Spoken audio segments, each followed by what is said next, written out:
আকাশবাণী কলকাতা খবর পড়ছি নমামি বসুরুদ্র। প্রথমে বিশেষ বিশেষ খবর। রাজ্য সরকারি কর্মচারীদের প্রাপ্য মহার্ঘ ভাতার মোট বকেয়ার 25% অবিলম্বে মিটিয়ে দেওয়ার নির্দেশ দিয়েছে সুপ্রিম কোর্ট। চাকরি ফিরিয়ে দেওয়া এবং পরীক্ষায় না বসার একাধিক দাবিতে শান্তিপূর্ণ আন্দোলনের ওপর পুলিশি নির্যাতনের প্রতিবাদে আজ বিকাশ ভবনের সামনে ধিক্কার দিবস পালন করবেন চাকরিহারা শিক্ষক শিক্ষিকারা।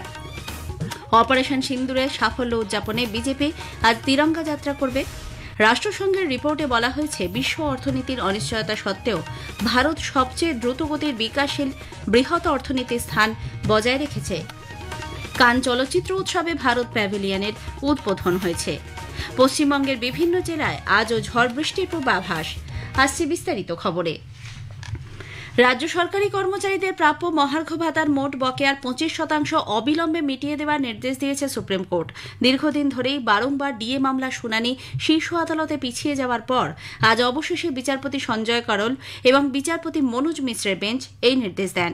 এখনও পর্যন্ত কত শতাংশ মহার্ঘ ভাতা রাজ্য সরকার দিয়েছে এবং কত বাকি আছে তা আগামী 4 সপ্তাহের মধ্যে রাজ্যকে হলফনামা দিয়ে জানাতে হবে। আগস্ট মাসে এই মামলার পরবর্তী শুনানি।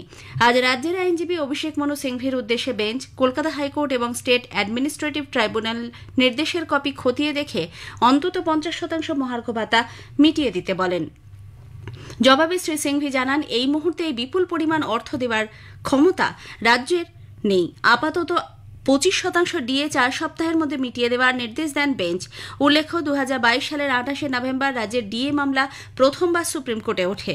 সেই থেকে একাধিকবার এই সংক্রান্ত মামলার শুনানি পিছিয়ে যায়।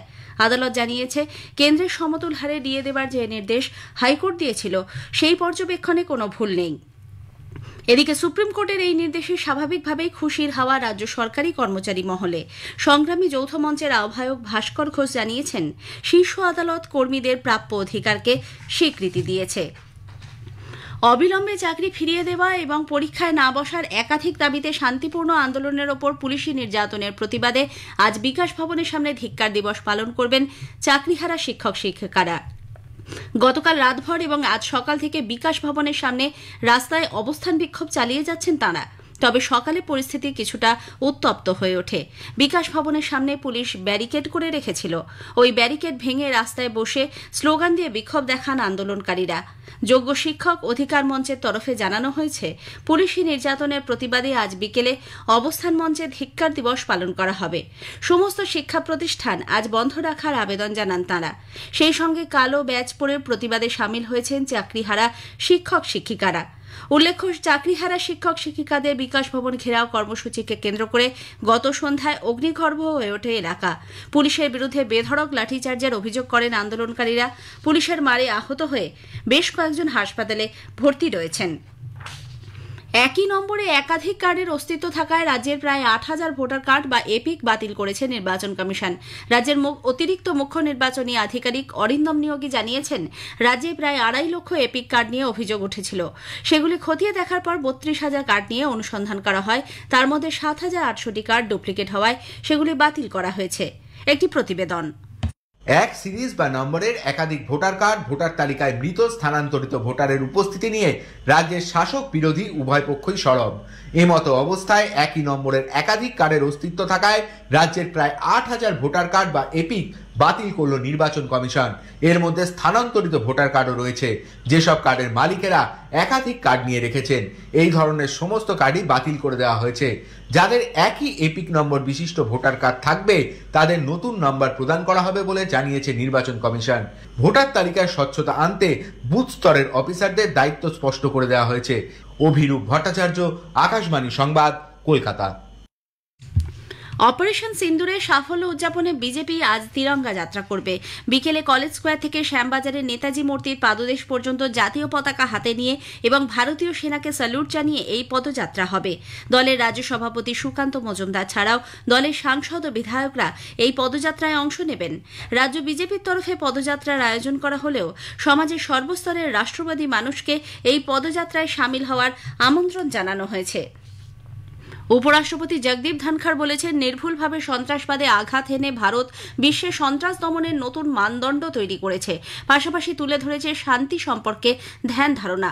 তিনি বলেন, সন্ত্রাসবাদ এখন আর কোনো একটি দেশের উদ্বেগ নয়, এটি সারা বিশ্বের নিরাপত্তার ক্ষেত্রে বড় বিপদ। জয়পুরে ভৈরব সিং শেখাওয়াত স্মৃতি পুস্তকালয়ের উদ্বোধন উপলক্ষে আয়োজিত অনুষ্ঠানে উপরাষ্ট্রপতি বলেন, ভারত এই প্রথম আন্তর্জাতিক সীমানা বরাবর জৈশ-ই মোহাম্মদ ও লস্কর-ই-তৈবার ঘাঁটিগুলিতে নির্ভুলভাবে আঘাত এনেছে এবং বিশ্ব এ নিয়ে কোনো প্রমাণ চায়নি। এতে প্রধানমন্ত্রীর নেতৃত্বে ভারতের সামরিক শক্তির সাফল্যই শুধু প্রমাণিত হয়েছে তাই নয়, এ এক ভারতের জন্য কূটনৈতিক জয়। অপারেশন সিন্দুরে অসামান্য অবদানের জন্য সীমান্তরক্ষী বাহিনী বিএসএফ জওয়ানদের ভূয়সী প্রশংসা করেছেন মহানির্দেশক দলজিৎ সিং চৌধুরী। জম্মুর পালৌড়ায় বিএসএফ হেডকোয়ার্টারে অমর প্রহরী স্মৃতিস্থলে গতকাল শহীদ জওয়ান মোহাম্মদ ইমতিয়াজ এবং কনস্টেবল দীপক চিঙ্গাখামের স্মৃতিতে শ্রদ্ধা জানান তিনি। দেশের সীমান্ত সুরক্ষায় বাহিনীর জওয়ানদের গুরুত্বপূর্ণ ভূমিকার কথা উল্লেখ করেন দলজিৎ সিং চৌধুরী। এ খবর আপনারা শুনছেন আকাশবাণী কলকাতা কেন্দ্র থেকে। আমাদের সংবাদ শোনা যাবে ইউটিউব চ্যানেল আকাশবাণী সংবাদ বাংলা, ফেসবুক ও ইনস্টাগ্রাম আকাশবাণী সংবাদ কলকাতা এবং এক্স হ্যান্ডেল এআইআর নিউজ কলকাতাতে। রাষ্ট্রসংঘের মত অনুযায়ী সবচেয়ে দ্রুতগতির বিকাশশীল বৃহৎ অর্থনীতি হিসেবে ভারতের স্থান বজায় রয়েছে। রাষ্ট্রসংঘের বিশ্ব অর্থনৈতিক পরিস্থিতি এবং সম্ভাবনা সংক্রান্ত ষান্মাসিক রিপোর্টে বলা হয়েছে, বিশ্ব অর্থনীতি অনিশ্চয়তার মুখোমুখি হলেও চলতি অর্থ বছরে ভারতের অর্থনীতির বৃদ্ধির হার 6.3% থাকবে বলে আশা করা হচ্ছে। রাষ্ট্রসংঘের এক বরিষ্ঠ অর্থনীতিবিদ ইঙ্গো পিটারলে বলেছেন, পণ্য পরিষেবা খাতে ব্যক্তিগত খরচে মজবুত বৃদ্ধি এবং সরকারি লগ্নি বৃদ্ধিতে ভর করেই অর্থনীতির এই বিকাশ। রিপোর্টে আগামী বছর ভারতের অর্থনীতির বিকাশ হার সামান্য বৃদ্ধি পেয়ে 6.4% হবে বলে আভাস দেওয়া হয়েছে। ভারত প্যাভিলিয়নের উদ্বোধনের মধ্যে দিয়ে ভারত কান চলচ্চিত্র উৎসবে নিজেদের উপস্থিতি সুদৃঢ় করেছে। বিশ্বমঞ্চে চলচ্চিত্রের প্রতি ভারতের দায়বদ্ধতা ও আন্তর্জাতিক সংহতির কথা এই প্যাভিলিয়ন থেকে তুলে ধরা হচ্ছে। এই অনুষ্ঠানে ভারতের আন্তর্জাতিক চলচ্চিত্র উৎসবের সঞ্চালক শেখর কাপুর, বর্ষিয়ার অভিনেতা অনুপম খের সহ আরও অনেক চলচ্চিত্র ব্যক্তিত্ব উপস্থিত ছিলেন। শেখর কাপুর সৃজনশীলতার বিষয়ে ভারতের গুরুত্ব বৃদ্ধি ও বিশ্বে ঐক্য বজায় রাখতে চলচ্চিত্রের গুরুত্ব তুলে ধরেন। অনুপম খের ভারতীয় সিনেমার যাত্রাও তাঁর সঙ্গে নিজের ব্যক্তিগত জীবনের যাত্রার কথাও সকলের সামনে প্রকাশ করেছেন। বিশ্ব স্বাস্থ্য সংস্থা জানিয়েছে, পাপুয়া নিউগিনিতে পোলিও ভাইরাস ছড়িয়ে পড়েছে। পরিস্থিতি নিয়ন্ত্রণে আনতে দ্রুত টিকাকরণ কর্মসূচির ওপর জোর দিচ্ছে WHO। দেশটির উত্তর পূর্বাংশের উপকূলবর্তী শহর লেতে বহু শিশুর শরীরে পোলিও সংক্রমণ ধরা পড়েছে বলে জানা যাচ্ছে। 2000 সালে এই দেশটিকে পোলিও মুক্ত বলে ঘোষণা করেছিল বিশ্ব স্বাস্থ্য সংস্থা, কিন্তু 2018 সালে ফের পাপুয়া নিউগিনিতে পোলিও আক্রান্তের সন্ধান মেলে। কৈলাস মানস সরোবর যাত্রা শুরু হয়েছে। অন্যান্য দেশে তীর্থযাত্রীরা নেপালের সিমকোট হয়ে মানস সরোবরের উদ্দেশ্যে তাদের যাত্রা শুরু করেছেন। হিমালয় পার্বত্য অঞ্চলে এই জায়গা হিন্দু, বৌদ্ধ, জৈন ধর্মাবলম্বীদের জন্য একটি গুরুত্বপূর্ণ তীর্থক্ষেত্র। সিকিম আজ তার 50তম প্রতিষ্ঠা দিবস পালন করছে। এই উপলক্ষে গ্যাংটকের পালজোর স্টেডিয়াম ও মানান কেন্দ্রে সিকিম তার 50তম রাজ্য প্রতিষ্ঠা দিবসের জন্য জাঁকজমকপূর্ণ অনুষ্ঠানের আয়োজন করেছে। রাজ্যের উত্তরের হিমালয় সন্নিহিত জেলাগুলিতে ভারী বর্ষণের পূর্বাভাস দিয়েছে আবহাওয়া দপ্তর। উত্তরবঙ্গের দার্জিলিং, জলপাইগুড়ি, কালিম্পং এবং আলিপুরদুয়ার, কোচবিহার জেলায় ভারী বৃষ্টির সতর্কতা জারি হয়েছে। এদিকে গরম ও অস্বস্তিকর আবহাওয়া বজায় থাকলেও দক্ষিণবঙ্গের একাধিক জেলাতে আজ বিক্ষিপ্তভাবে ঝড় বৃষ্টির পূর্বাভাস রয়েছে। এদিকে সিকিমে লাগাতার বৃষ্টির জেরে তিস্তায় জলস্তর ক্রমশ বাড়ছে। পাহাড়ি এলাকায় ধস নেমে রাস্তা বন্ধ। বৃষ্টির জল পাহাড়ে ঢালবে। তিস্তায় এসে পড়ায় ক্রমেই উদ্বেগ বাড়ছে নিচু এলাকার বসতি ও তিস্তাপাড়ের মানুষজনের। মাউন্ট এভারেস্ট জয়ের পর ফেরার পথে হিলারি স্টেপের কাছে মৃত্যু হয়েছে পশ্চিমবঙ্গের নদিয়া জেলার রানাঘাটের বাসিন্দা সুব্রত ঘোষের। পেশায় শিক্ষক সুব্রতবাবু ল্যান্স ক্লাব রানাঘাট ওয়েস্টের সক্রিয় কর্মী ছিলেন। তাঁর সঙ্গে থাকা রুম্পা দাসকে অসুস্থ অবস্থায় উদ্ধার করা হয়েছে। বিশ্বের 5ম বৃহত্তম শৃঙ্গ মাউন্ট মাকালু জয়ের জন্য কেন্দ্রীয় স্বরাষ্ট্রমন্ত্রী অমিত শাহ ভারত তিব্বত সীমান্ত পুলিশ বা আইটিবিপিকে অভিনন্দন জানিয়েছেন। সামাজিক মাধ্যমের এক বার্তায় শ্রী শাহ বলেন, পর্বত শৃঙ্গে আইটিবিপি জওয়ানরা ত্রিরঙ্গা পতাকা উড়িয়ে দেশের নাম উজ্জ্বল করেছেন। একই সঙ্গে প্রধানমন্ত্রীর স্বচ্ছ ভারত অভিযানে অনুপ্রাণিত হয়ে জওয়ানরা প্রতিকূল আবহাওয়ার মধ্যেই পর্বত পথে 150 কেজি বর্জ্য সাফাই করেছেন। শেষ করার আগে খবরের বিশেষ কিছু অংশ আরও একবার। রাজ্য সরকারি কর্মচারীদের প্রাপ্য মহার্ঘ ভাতার মোট বকেয়ার 25% অবিলম্বে মিটিয়ে দেওয়ার নির্দেশ দিয়েছে সুপ্রিম কোর্ট।